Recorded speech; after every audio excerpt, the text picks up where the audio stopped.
So this is the beginner youth archery range etiquette. Basically what archery is the art of using a bow to shoot arrows. And it was traditionally used for hunting, fighting, and sport. There are a few different kinds of bows. There's a recurve bow. It's basically a bow with the limbs that curve away from the archer when unstrung. A recurve bow stores more energy and delivers energy more efficiently than a equivalent straight limbed bow, giving the greater amount of energy and speed to the arrow. And then there's a long bow. A long bow is a type of bow that is tall, roughly the equal to the height of its user, and allowing the archer to a fairly long draw.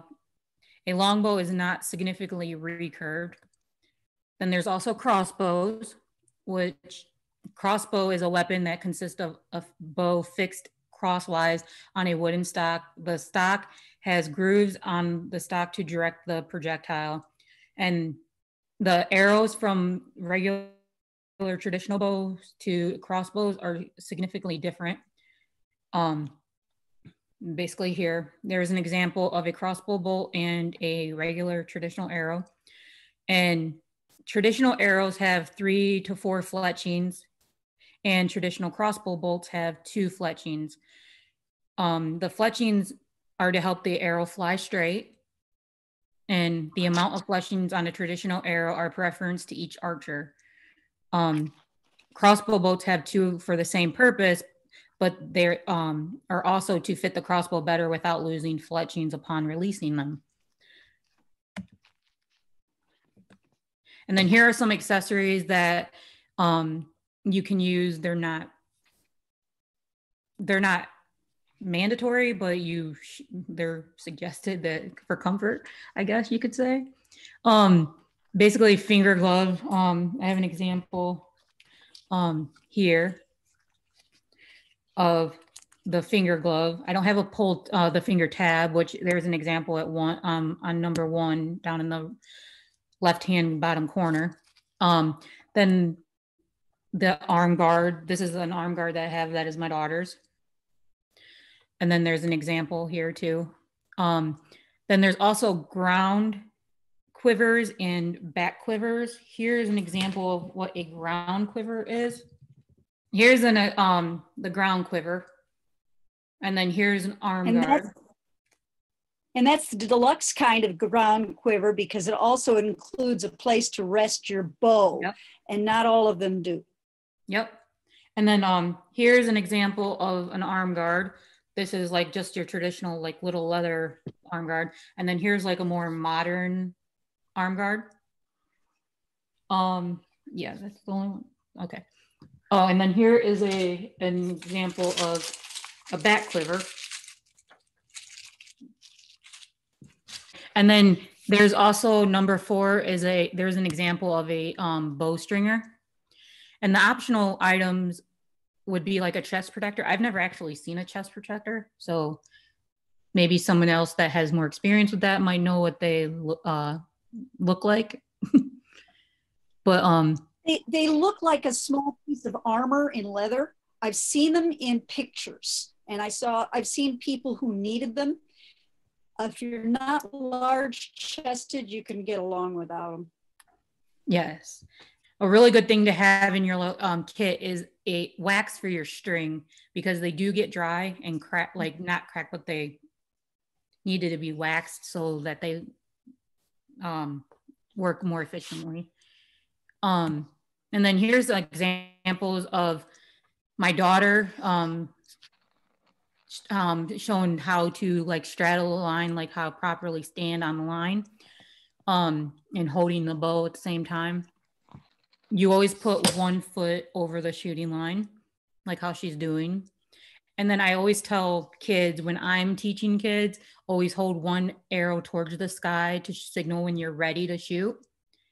And then how I teach kids is place the bow in a horizontal position and make a T with the arrow so that the arrow is not flying all different directions on them.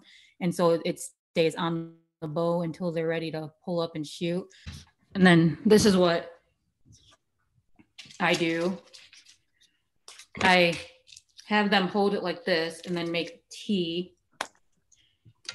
And you guys always got to remember that there's two colors on the fletchings, and the one single color always points toward the sky. But this is how I always teach kids to keep the arrow on the bow until they're getting ready to shoot. And then I always teach kids that they have to pull back to this part of their cheek. And so I can't do it with this because it's too little of a pull, but pull here. The proper shooting position is straddling the line with the bow arm straight, and then pull the string back to the cheek right next to the lips. And then the shooting elbow, I always tell kids to like slightly raise their elbow. And it seems to always work for them. Like they get better like shots they actually hit the target. Archery range etiquette. Remember that archery is a real dangerous weapon, and these are more geared towards kids, so they're going to be worded a little different. Archery is a real dangerous weapon and not a toy, and could result in an injury or death if not handled correctly. You are not to play or roughhouse on the archery range at all. In doing so, you will be asked to leave with no exception. Always walk, never run when on the archery range or while carrying arrows. Always practice courtesy and good sportsmanship. During shooting, all spectators shall remain outside the marked safety zones or behind the waiting line. Always inspect your archery gear prior to coming to the range, because loaner gear may not always be available if your gear malfunctions. No shooting without a marshal present at all times. No exceptions. Also, minors should always have an adult present with them at all times, or written consent from a parent, and notify the marshal where the parent can be found if an accident happens. When on the range, respect the marshals and other archers. Range rules and safety. Stay behind the waiting line until instructed by the marshal to approach the shooting line. No arrows or bolts should be knocked when anyone is in front of the shooting line. When you approach the archery line, straddle the line with leg on the same side that you hold the bow on over the shooting line. Keep all arrows in your quiver or ground quiver until told to stand ready. You can show you're ready by holding one arrow pointed towards the sky. Only shoot at the target in front of you. Never cross lines. Always keep arrows pointed downrange. Do not knock arrow until instructed to do so by the archery marshal in charge of the line.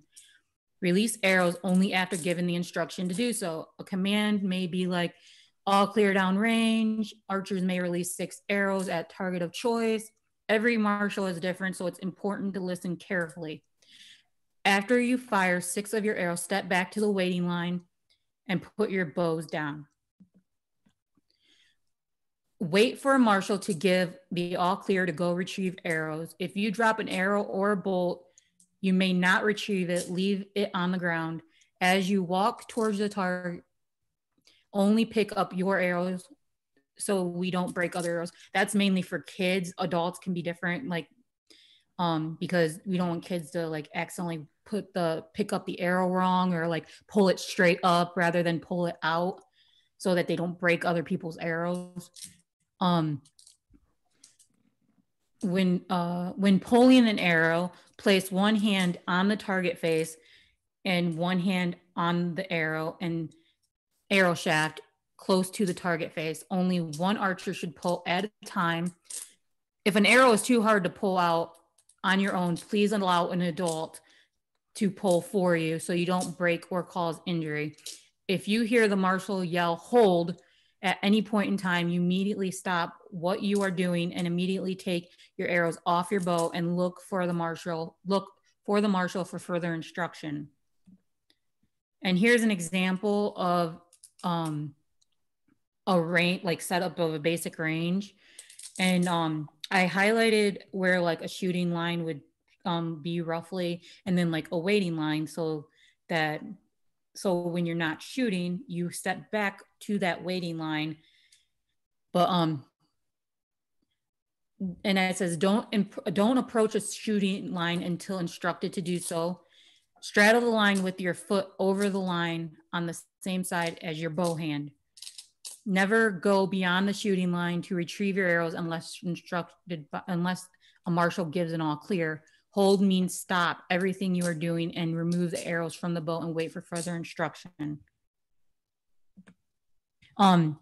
Mid-round rules: children under the age of 12 must have a parent or guardian at the range.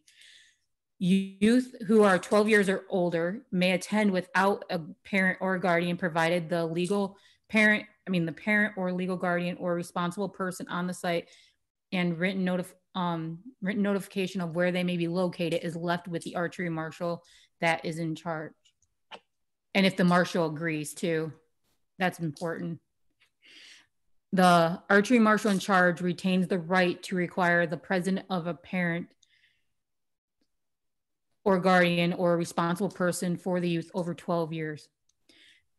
Marshals will not discipline the children, but will advise the parents on what is wrong and what corrective action is needed. Sole expectation to this is when failure to react places someone in danger or of injury.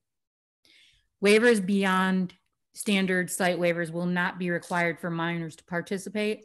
Minors who wish to try archery at a demonstration may be permitted to do so if their parents sign them in on a roster waiver conforming to the SCA standards.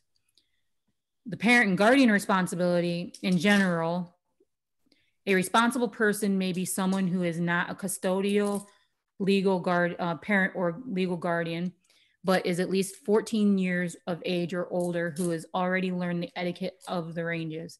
They may accompany the younger child to the range so that the youth can shoot. They must have the parent's permission to accompany the child. The parent legal guardian is at all times directly responsible for the actions, behaviors, and conduct that the youth and the minor responsible persons accompany the youth take on the ranges. If the responsible person is not the custodial parent or legal guardian, they must have written authorization by the custodial parent or legal guardian stating that they may seek immediate medical treatment in case of an emergency, signed and dated by the parent or legal guardian. The responsible person must know where the parent or legal guardian can be reached in case of emergencies and is accountable for the behavior of the youth that is under their supervision. Parents and legal guardians and or responsible persons are responsible for their minor safety, with the adult archery marshal guiding the shooting and safety on the range. If needed, a responsible adult may help on the range as directed, as the direction of the archery marshal in charge.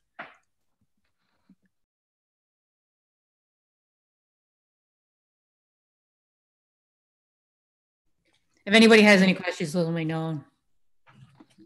Because there are a lot of people who haven't dealt with children, and they want to know if, for instance, if they have children, they want to know what sort of expectations are out there. And they want to be able to prep their child to say, look, this is a longbow, this is a recurve. And so that the kid has the confidence that mom and dad, they already know this. And now this person also knows it. This person minding the range. Little kids are funny. And if you've worked a little kid range, you know this. I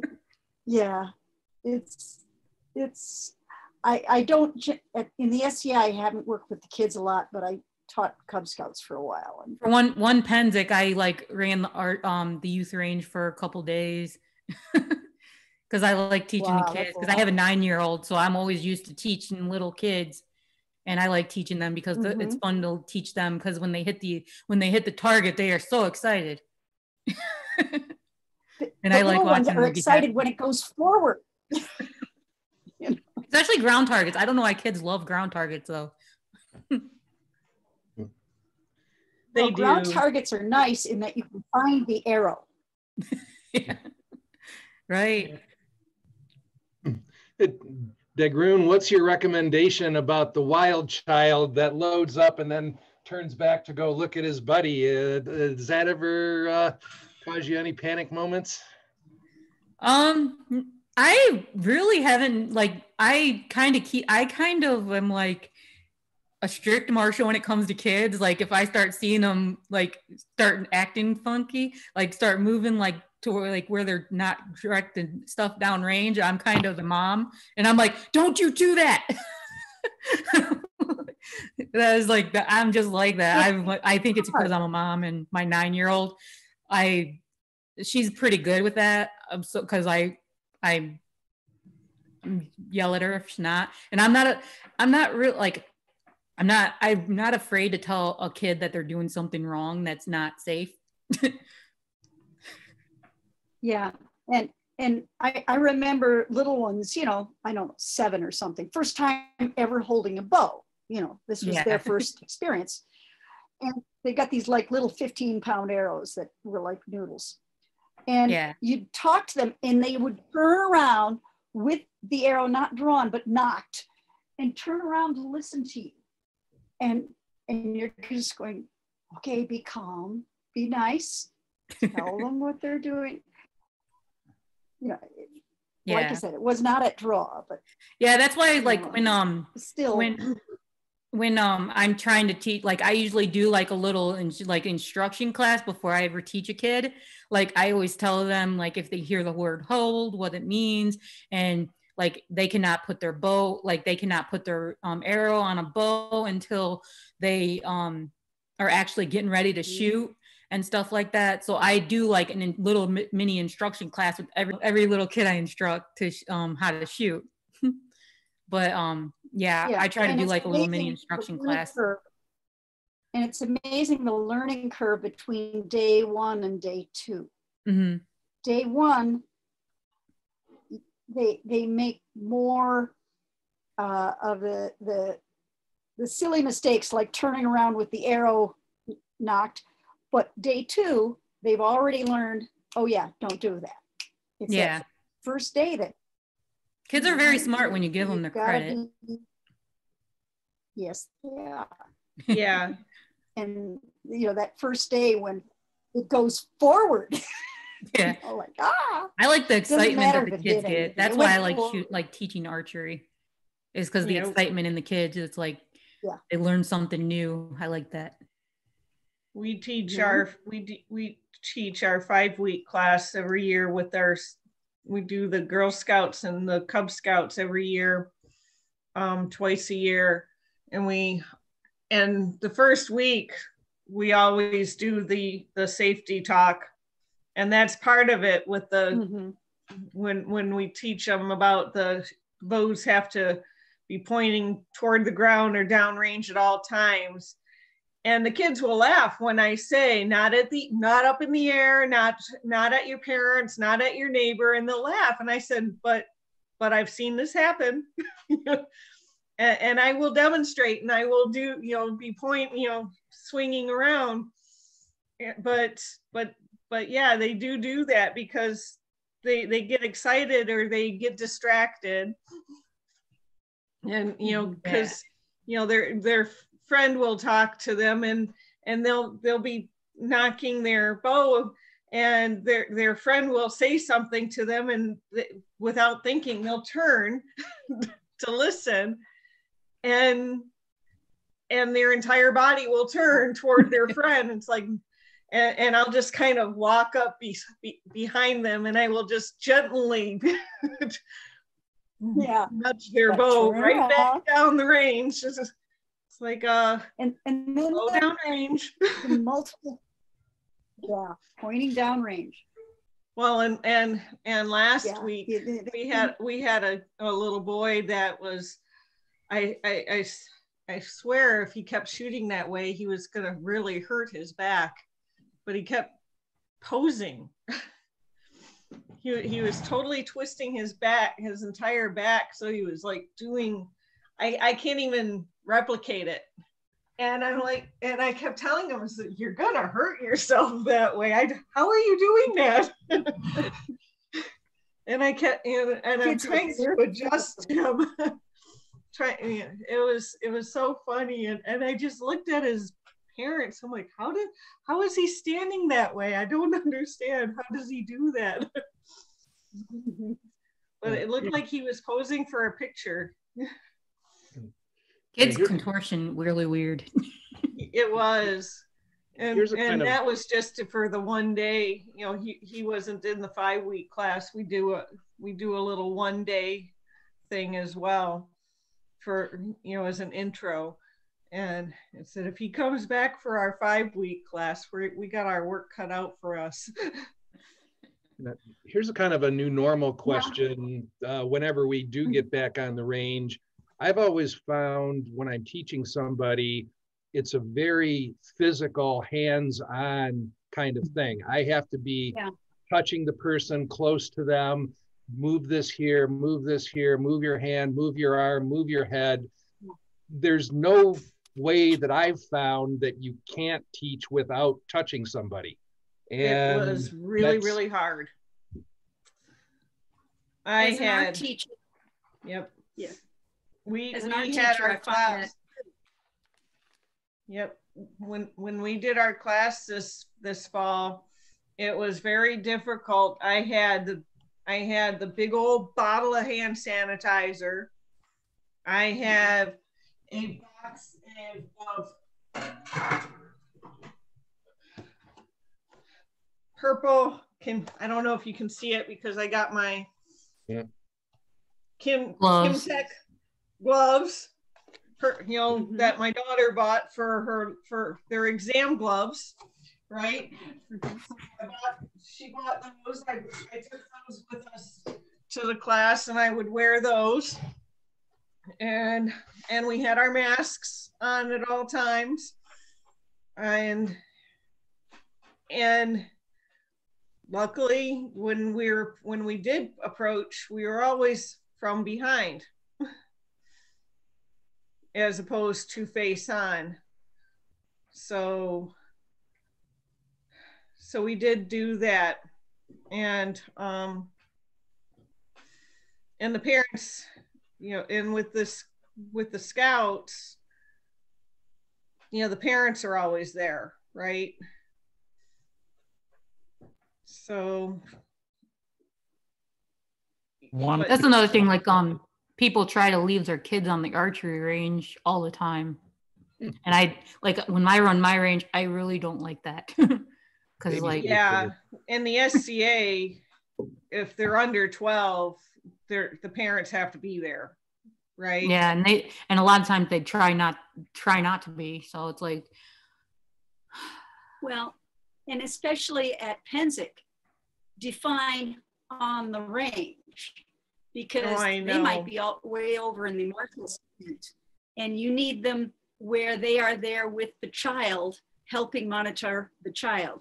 It's one thing when you're with a group of organized Cub Scouts, and a very different thing at Penzic, where things are a little more, there are more distractions. Mm-hmm. Right. Well, we do require, even in the SCA, we do require the 2 deep leadership. Mm-hmm. So even with the in the SCA, there have to be at least 2 unrelated adults that need to be there with the kids. So even if the parent disappears on you, there should always be 2 unrelated adults there at all times, which would protect the kids from anything that could be bad.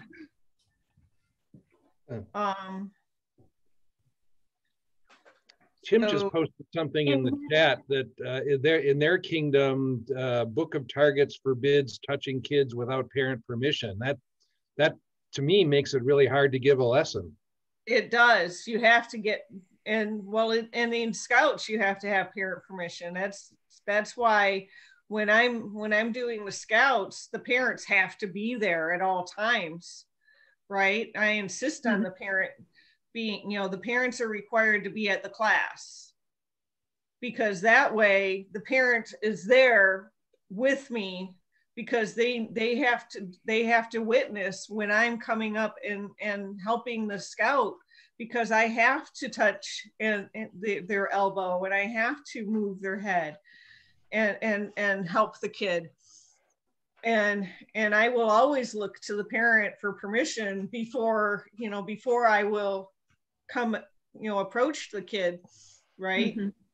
And it's the same thing in the SCA. If I go up to a kid to help them, I want the parent nearby so I can look to them for permission. If the parent's not nearby, then I'm not very uncomfortable.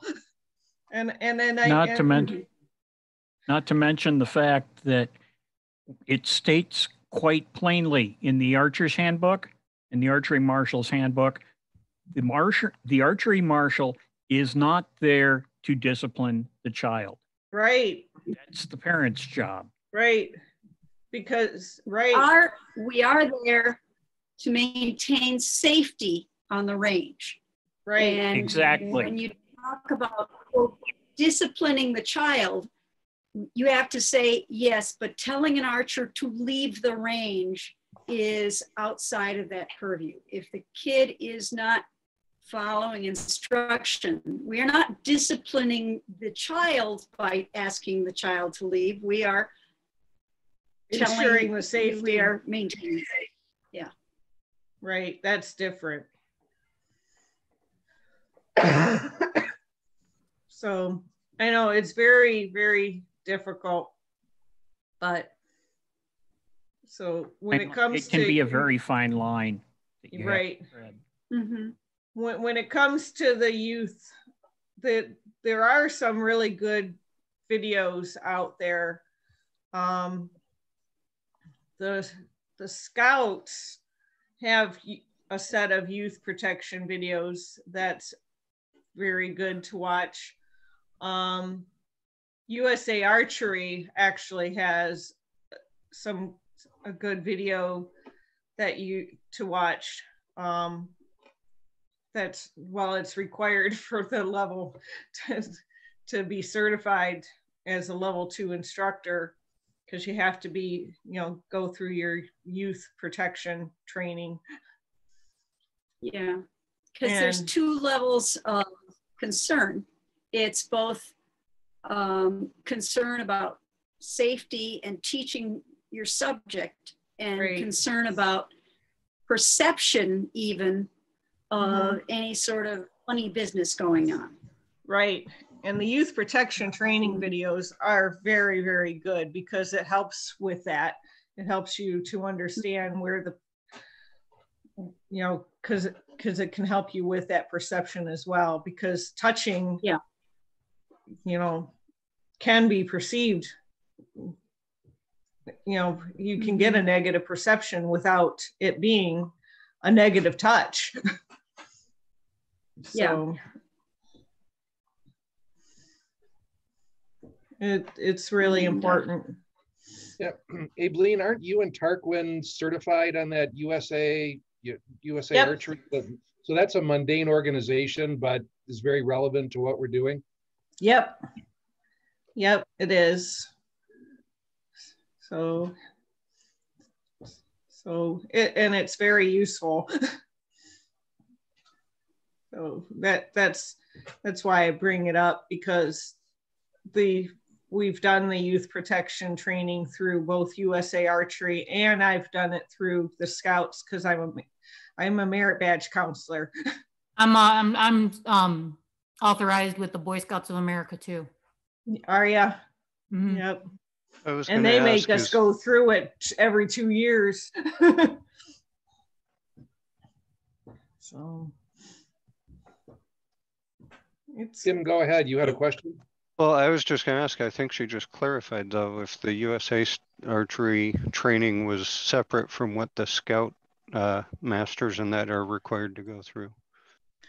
It is. It is. The Scoutmasters have their own youth protection training that we have to go through, but I swear the videos are almost identical. They're very, very similar to each other.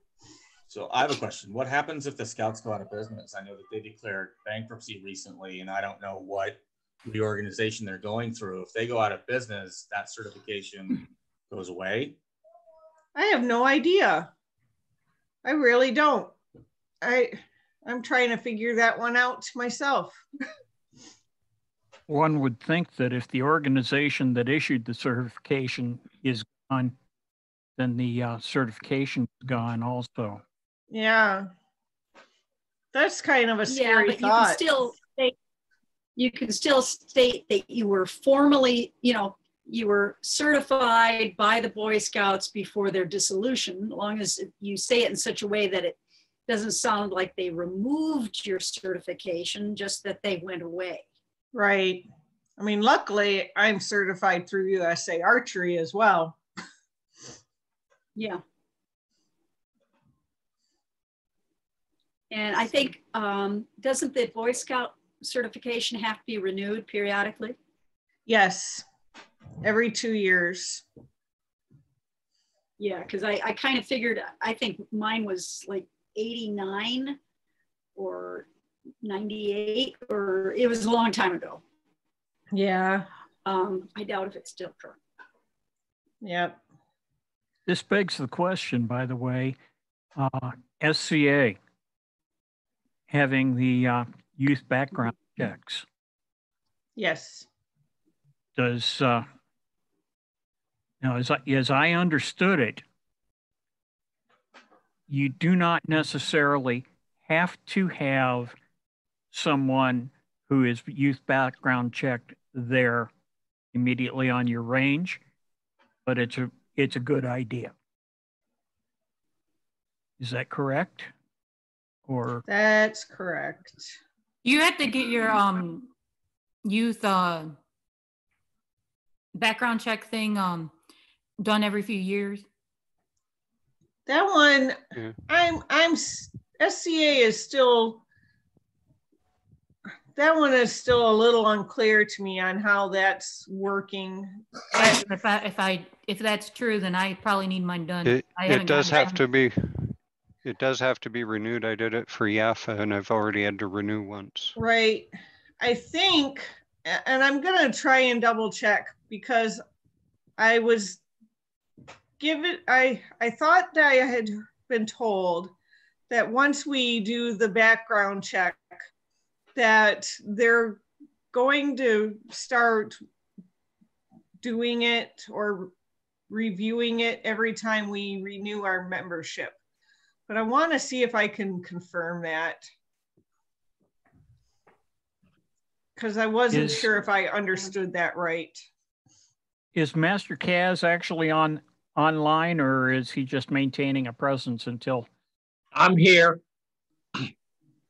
I'd be curious to hear what you have to say then, Kaz, because you were the Kingdom Youth Marshal, and yeah.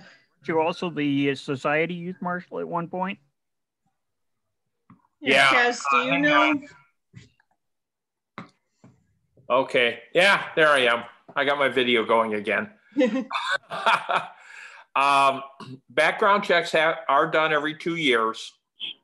What we ran into with youth combat is the way society set up the rules. You have to have a background check if you are an SCA officer who has as a primary responsibility working with children. That's why youth ministers have to have them.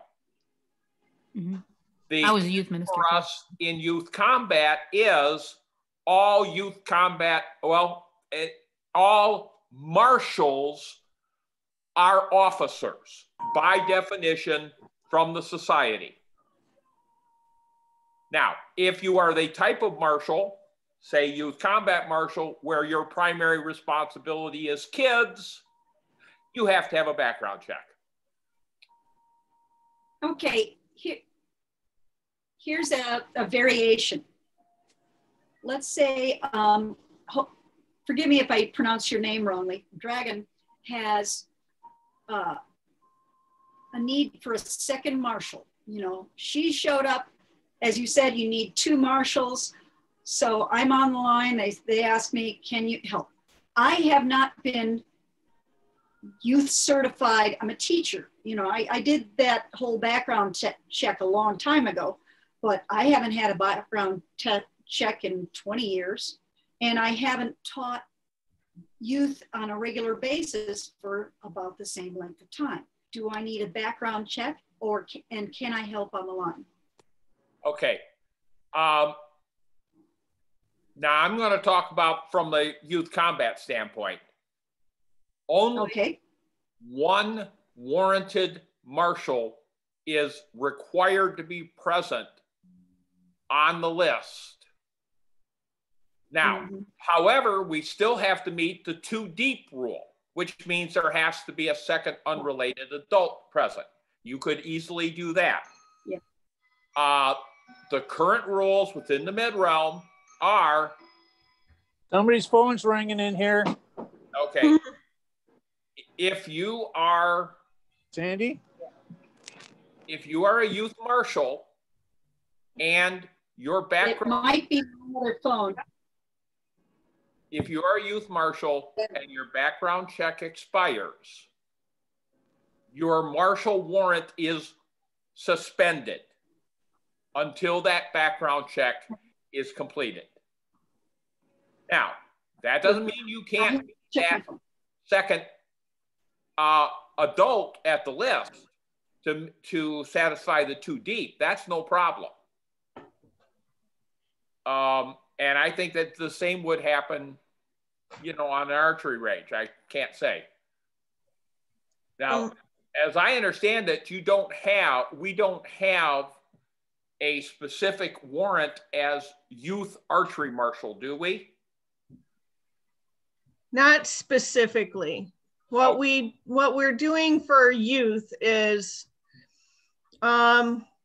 if we're asking marshals that if you are going to run a youth only line, so if you're going to run a youth only archery event, so for example, we have, you know, It Takes My Child to Raise a Village, which is a youth only event, right? Or say you're going to run a youth only line at an event. If you're going to do that, then we are asking for the marshal to have the background check and you know, be, you know, have, you know, go through a youth protection and follow the 2 deep rules. Yeah. Just, you know, to have that, you know, to ensure that extra safety precautions. Yeah.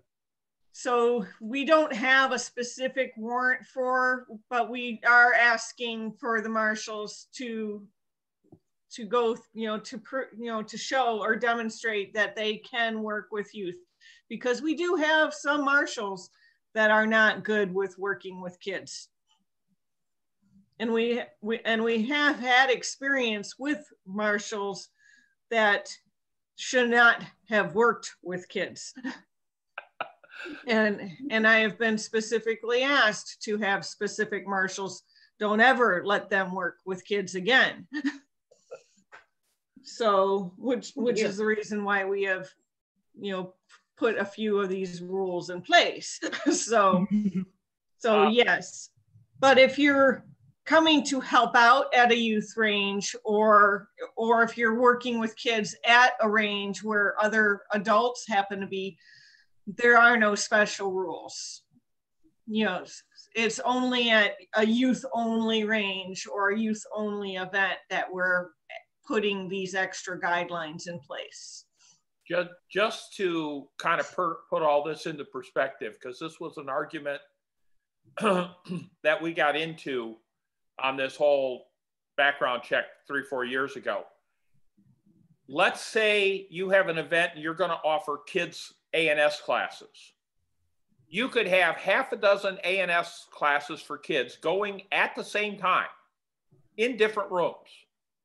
And as long as you meet the 2 deep requirement and in each room, your only other requirement is a single background checked youth minister who will walk around and check up on those classrooms.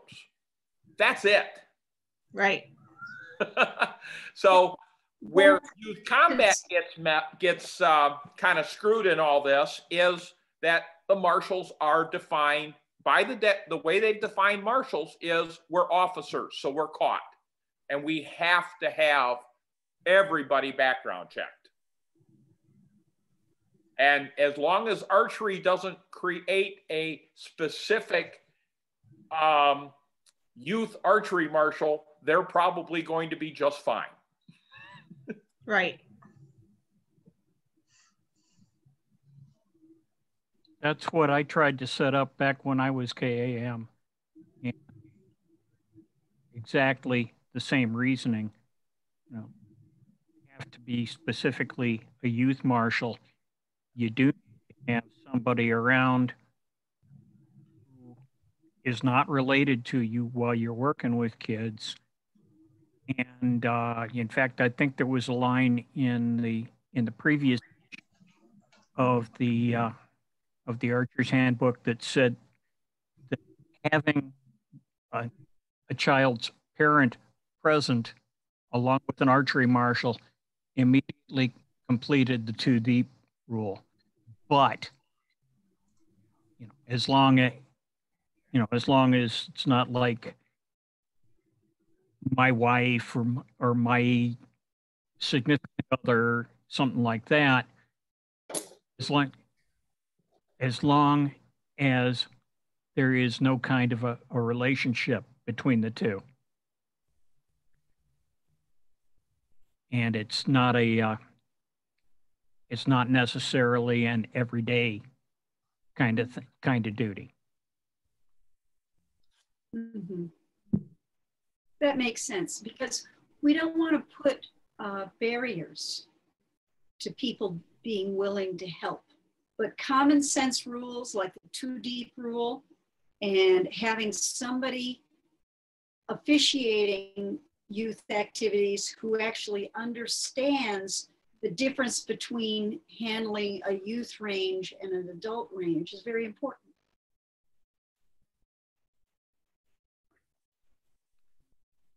Yeah, you need also, and I've been around when Evelyn and Tarquin were working with the scouts.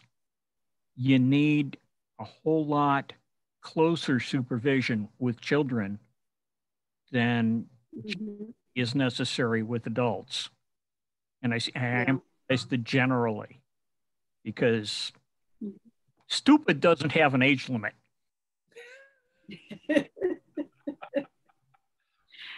No. And I think I just proved that with that last sentence. Children move fast, and you have to be prepared.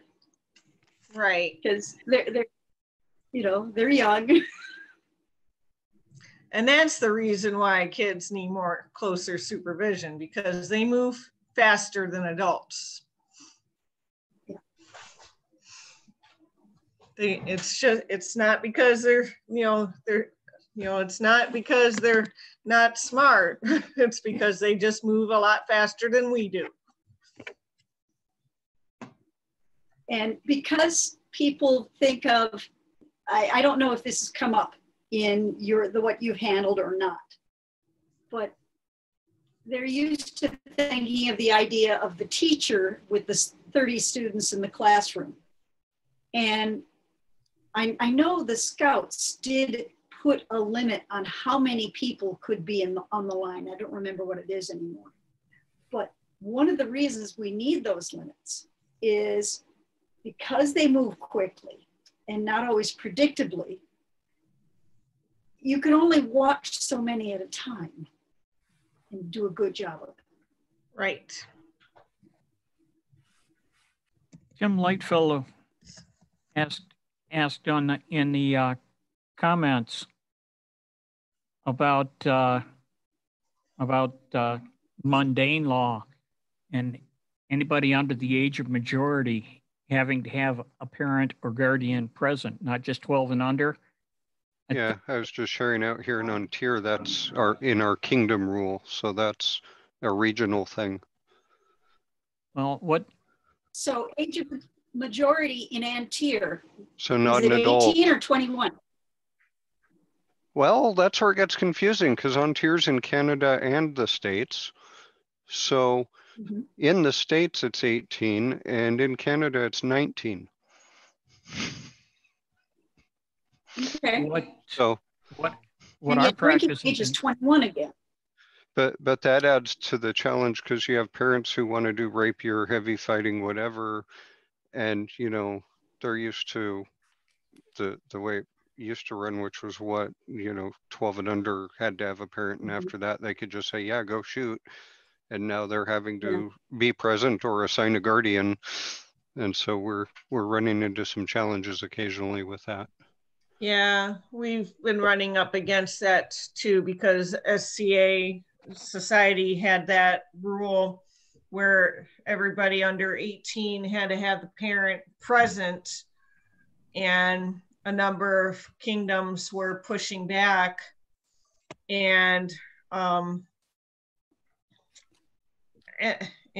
they finally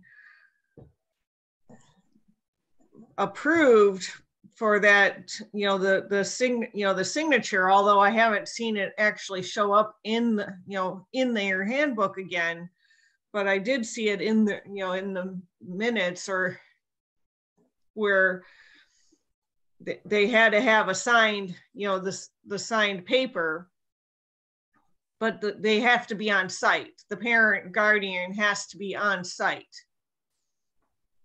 So that was more or less what I was going to say as well. Is right. Particularly the youth between, let's say, after the 13th birthday and until they're legal adults. Right. Parent on site or a responsible guardian on site, but you can let them participate at the range as long as they know where the responsible individual is. Right. So we had one event where the actual Baron and Baroness of our branch had their kids on the range, and his parents ended up in a car accident nearby, so they had to leave. So they hurried up and signed over guardianship to us so we could keep the kids on the range and keep an eye on them for them. So we learned to keep that paperwork in our folder now. So whenever we're at an event, if there is any weird situation, someone can hurry and fill it out. Right. Yeah, that makes sense. Evelyn, yes. One of the things, this dates back to probably about when you first started with the SCA, because I remember you early on in my career. I'm a bit older than you. One of the things that was required is that, this was back when the rules of the line were simpler, that the rules of line be posted at each event. Yes. Do we still have that requirement? And yes. Do we still post them? And how much of the rules are? Okay, so they're The still handbooks, posted, but it's not the whole handbook. The handbook is supposed to be at the Marshall tent, and the rules of the line are supposed to be posted. So that rule is still, it's still an existing rule. Okay, thank you. Okay. Thanks for tuning in. So the reason I asked, the reason I asked is when he talked about being in an area where when you crossed the border of a country or a state, the rules change slightly. And that might help avoid arguments at the marshal's tent. You know, just say, well, this is Antier, here are our rules. Right.